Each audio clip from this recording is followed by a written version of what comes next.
और देखिए पीएम मोदी के बयान पर अखिलेश ने क्या रिएक्ट किया है वो आपको बता दें। विदेश नीति पर असफलता, ये अखिलेश यादव ने कहा है। दुनिया से मजबूत रिश्तों का क्या हुआ, देश इस वक्त संकट में है, अखिलेश यादव की प्रतिक्रिया। प्रधानमंत्री ने कहा है कि फार्मर्स के साथ, फिशरमैन के साथ, उनके इंटरेस्ट के साथ कोई कॉम्प्रोमाइज नहीं होगा, चाहे उन्हें व्यक्तिगत उसकी कीमत चुकानी पड़ेगी, ये उन्हें मालूम है। भारतीय जनता पार्टी को ये बात 10 साल पहले सोचना था कि हमें अपने किसानों के हित के लिए, खेती बाड़ी के लिए, दूध और दूध के बने हुए तमाम पदार्थों को लेकर के हमें हमेशा चिंतित रहना चाहिए और प्राथमिकता पर हमें अपने हर सेक्टर का ध्यान रखना है। उद्योग खत्म हो जाए, उद्योगपति कारोबार खत्म हो जाए, किसान बर्बाद हो जाए, नौजवान को नौकरी रोजगार न मिले तो हमारा देश जा कहाँ रहा है। जो लोग ये दावा करते थे कि दुनिया में सबसे मजबूत रिश्ते हैं, कोई देश ऐसा नहीं छूटा होगा जहां पर भारत को सम्मान न मिला हो, उसके बाद आज ये कहना पड़ रहा हो सरकार को, तो ये बड़े दुखद है क्योंकि हम फॉरेन पॉलिसी पर पूरी तरह असफल रहे हैं। किसान के हितों पर जो वादा किया था कि हम आय दोगुनी करेंगे, वो आय दोगुनी नहीं हो पाई है।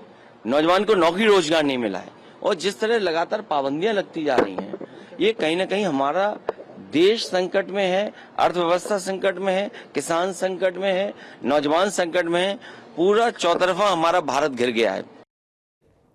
तो इस पूरे मामले पर विपक्ष की तरफ से भी सवाल उठाए जा रहे हैं और देखिए ट्रंप टैरिफ के जरिए भारत पर दबाव डालना चाहते हैं। क्या ट्रंप का प्लान है, आइए इसको भी समझते हैं। यूएस का जो टैरिफ बम है उसे डिकोड करने की कोशिश करते हैं। पहला यह कि भारत को अपने पाले में लाने की कोशिश की जा रही है, ट्रंप के द्वारा यह दबाव इसीलिए बढ़ाया जा रहा है। दूसरा, रूस और ब्रिक्स से दूर करने की मंशा भी है, ब्रिक्स की खुलकर आलोचना भी कर चुके हैं ट्रंप। तीसरा, चीन के खिलाफ इस्तेमाल, यूक्रेन को रूस के खिलाफ इस्तेमाल किया गया, यानी कि दक्षिण एशिया में भारत को एक यूक्रेन जैसे विकल्प के तौर पर इस्तेमाल करने की योजना है और यह दबाव बढ़ा है, इसीलिए जा रहा है। चौथा यह कि भारत की सामरिक स्वायत्तता से परेशानी है, भारत एक उभरती हुई ताकत है, यह एक परेशानी का सबब ट्रंप के लिए है। बड़ी बात, भारत की बढ़ती अर्थव्यवस्था से परेशानी है। भारत की अर्थव्यवस्था जिस रफ्तार से बढ़ रही है, यह अपने आप में एक चिंता है। एक बड़ी ताकत चीन पहले ही है, उससे अमेरिका डील नहीं कर पा रहा और भारत भी एक उभरती हुई ताकत है। तो ऐसे में ट्रंप के लिए यह दोहरी चुनौती दक्षिण एशिया से जा सकती है, यह एक इसका कारण हो सकता है जो टैरिफ बम इन्होंने बनाया। दत्ता सर, अब बात यह है कुल मिलाकर कि क्या ट्रंप को नहीं पता कि उनका दोस्त या दुश्मन कौन है, या फिर दुनिया को नहीं पता कि ट्रंप उसके दोस्त है या दुश्मन है? बिल्कुल, देखिए ऐसा है कि ट्रंप कोई ना डिप्लोमेट है ना पॉलिटिशियन है।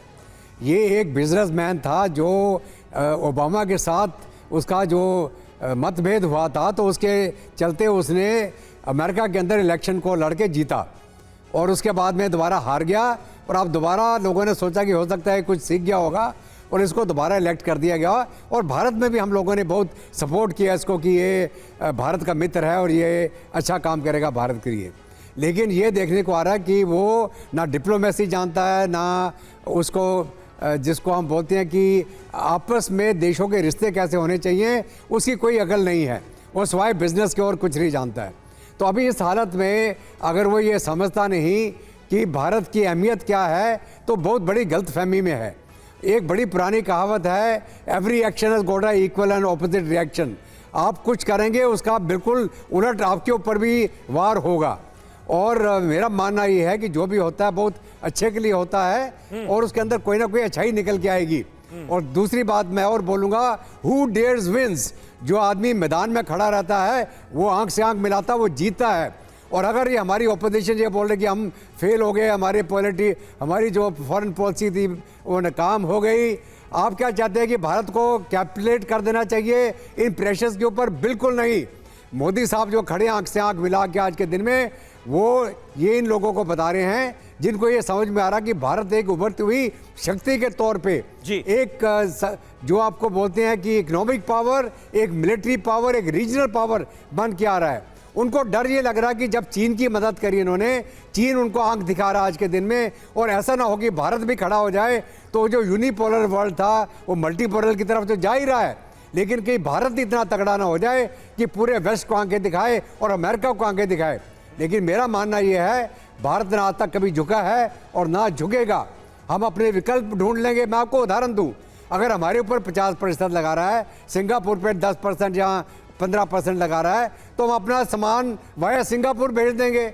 आप जानते हैं कि बिजनेस के अंदर जो इंटरमीडिएटरी होते हैं, जो बीच का बिचौलिए का काम करते हैं, वो भी 2% कमा लेगा। तो ये जो इनका एक डराने का जो वो है, कोई काम नहीं आने वाला। लोग बोल रहे थे भारत क्या स्ट्रेटेजिक पार्टनर ऑफ यूएस, ये क्या स्ट्रेटेजिक पार्टनर बनेगा हमारा, धोखेबाज निकल रहा है ये, ठीक है ना। और हमारा जो रूस के साथ संबंध है, try tested over the years. बिल्कुल सही बात है, बिल्कुल सही बात है। ये सीधे सीधे सरासर धोखेबाजी है और भारत की जो स्ट्रैटेजिक ऑटोनॉमी है वो रास नहीं आ रही अमेरिका को।